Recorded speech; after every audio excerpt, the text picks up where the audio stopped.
now we are at the third location,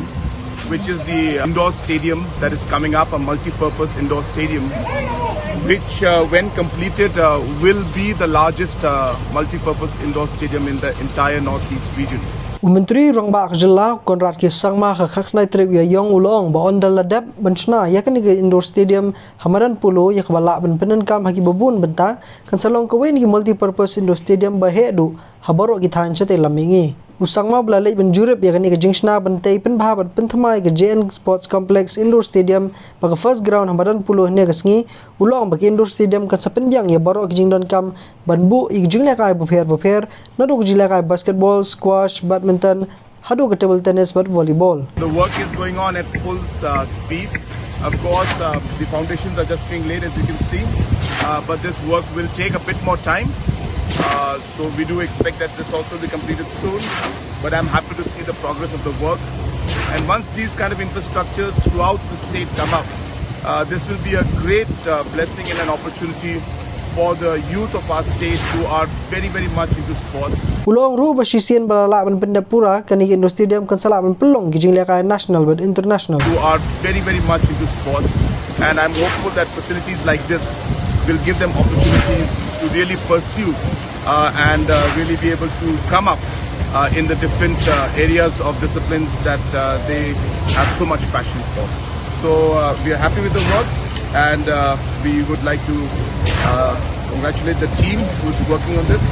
and at the same time would like to urge them that we should ensure that all the projects are completed on time. Shushu Menteri Rangba ru ulong bola lej ben jurep ru igamaran first ground badan hapulu haka bola itu bayamenta kadang don hapadeng kejing penbiang bentung yu plang haka ni gamadan berkene onla ben pendapura hau benai naitung. Process also will start very soon, and I expect that we should be having a large number of AstroTurf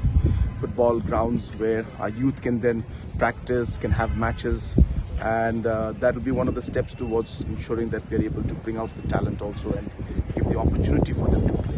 So this is part of a larger plan, but this stadium is something that we expect, as I said, by the month of July to be 2023 to be completed, and we hope that we'll be able to start playing matches in the month of August, September. The government has also decided that we are going to now start looking at different locality fields, different fields in different places, in different towns, different cities, where our youth normally play football. And in collaboration with the community and the local leaders,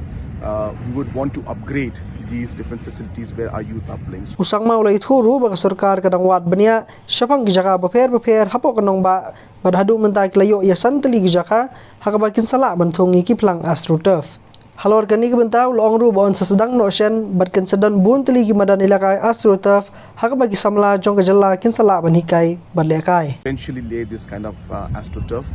so that process also will start very soon, and I expect that we should be having a large number of AstroTurf football grounds where our youth can then practice, can have matches, and that will be one of the steps towards ensuring that we are able to bring out the talent also and give the opportunity for them to play.